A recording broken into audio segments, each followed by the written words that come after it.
Welcome to this third book review. I'm Uri Brito, pastor of Providence Church in Pensacola, Florida. I have just concluded this fine book entitled The Search for God and Guinness by New York Times bestseller Stephen Mansfield. And the book is a biography of beer, but also of the family that changed the world. And it begins with a fascinating history of beer in the world and how beer has essentially been a driving force for good, even in the discovery of new lands, as the book details interestingly.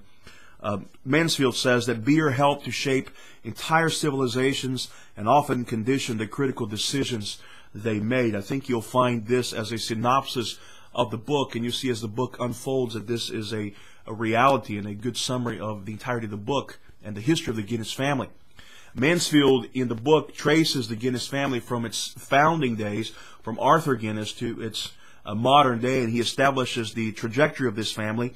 And he does not paint a perfect picture. There are dark moments in the Guinness family, but the realistic picture, the overwhelming picture, is the reality that the Guinness family began with a vision. And it was a vision of charity, a vision of hope, and most importantly, in my eyes, in my thinking, a vision of godliness. And by doing so, the Guinness family rescues beer from its bad name. They rescue beer from its abuse and put beer in its proper place as a gift from God to us and to the world. Mansfield also discusses and notes in one of his chapters the idea that wealth can do a whole lot of good to societies, and it did a whole lot of good to that present society in the days of Arthur Guinness and his generation, the generations that follow. The Guinness family is a wonderful example of how wealth can be used properly and for the good of a society. In fact, the book details how the Guinness family used their wealth to suppress the darkest moments in Irish history. And they did not just simply feed the poor, but they also taught the poor. And so this is a very unique perspective. It is essentially the story of the free market. It is what the free market does in bringing competition, and how corporations can have a positive effect in society when it is not controlled by some higher authority like the state, or when it doesn't become corporatism as we have in our own day. And Mansfield ends the book with several applications to our own lives following the Guinness model, and I will list two that I found particularly helpful.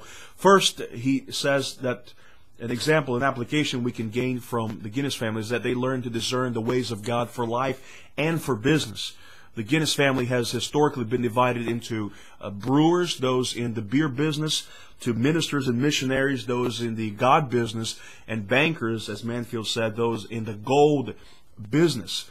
But the reality is, and Mansfield points this out in the end, is that they're all in the God business. They all serve the greater purpose of the fulfillment of their vocations to the glory of God.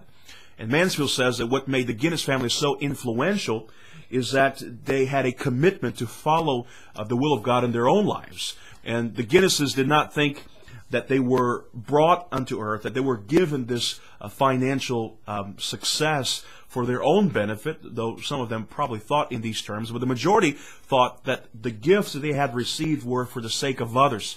And so they asked the question, why am I here and what is my wealth for? And the answers they gave were phenomenal answers, to the point where some even moved to the slums to live with the poor, to help the poor, and others shared of their own wealth with the poor voluntarily. And secondly, I think a significant point from this book is that the Guinnesses thought generationally, and the application is that each generation has something else to contribute that the previous generation did not. And I think the point of this whole matter is that we should expect, as fathers and mothers, that our children would take our faith to the next level, that they will be more productive, that they will be godlier than our own generation, and that this pattern would continue, would be passed on to 1,000 generations to come. I think these are two fundamental, very important applications from this book that Mansfield brings forth. Well, the book is The Search for God and Guinness, and I strongly recommend it. I recommend you read it. I recommend you drink it and learn from it. So, cheers, and we will see you next week. Thank you.